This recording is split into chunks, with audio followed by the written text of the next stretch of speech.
It was cold. It was hard. I've been kicked. I've been slapped. But we got used to it.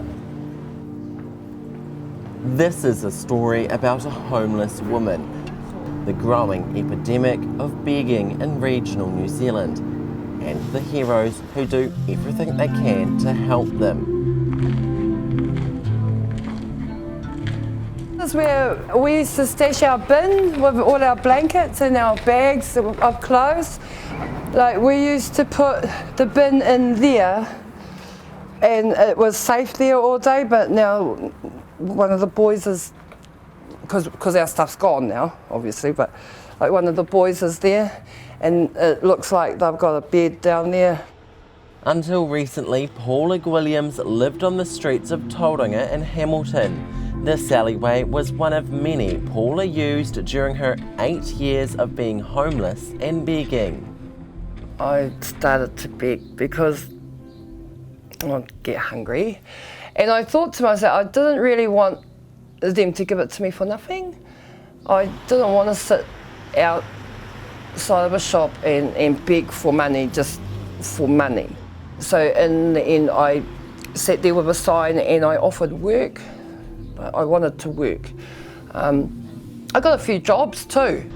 Around the corner is Gateway Church on Victoria Street, a place she felt safe sleeping on the pavement with her partner and another friend.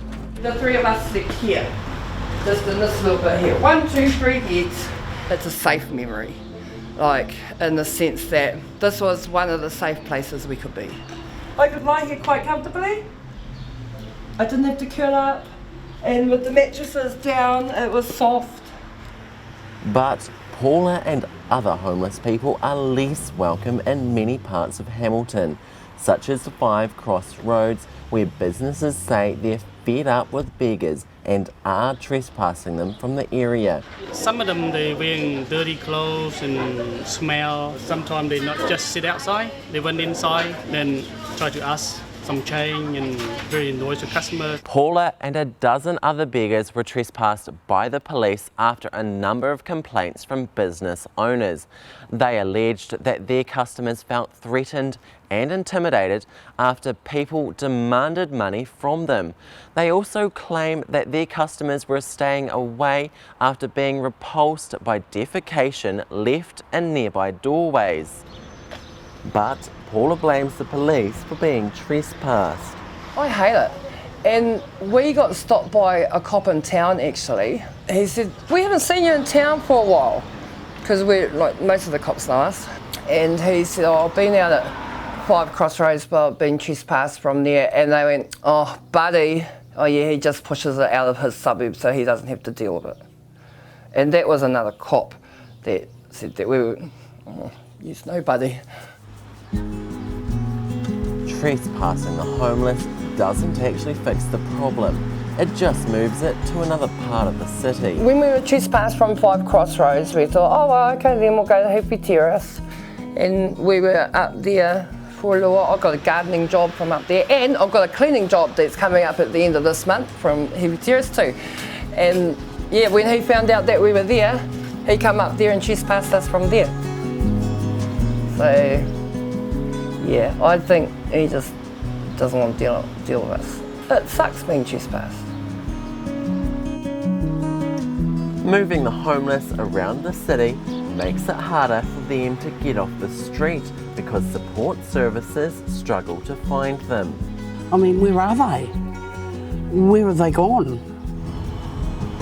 Earlier this year, Annie Williams heard about homeless people getting pushed from one suburb to another and wanted to help.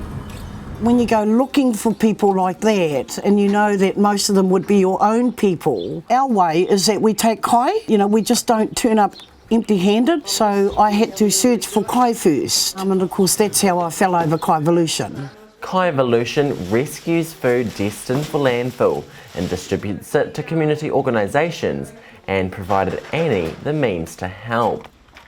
Normally, a couple of the young boys down on the riverbanks would see my vehicle going across the bridge, and that was the signal that I was heading to Kai Evolution to get the kai. So on the way back, they would make themselves seen I would see them on this particular bank standing there waiting. You know, I just think that it's important that, you know, everybody knows that there's no one around now, and share in that concern about where are they.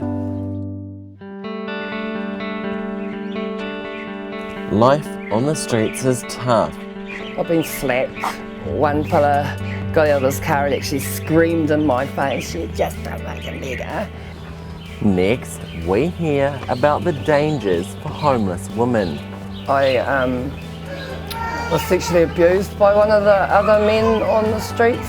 And Paula gets good news. My kids and my mokos can come and visit me now. They can stay the weekend. Hunter Calder, Local Focus.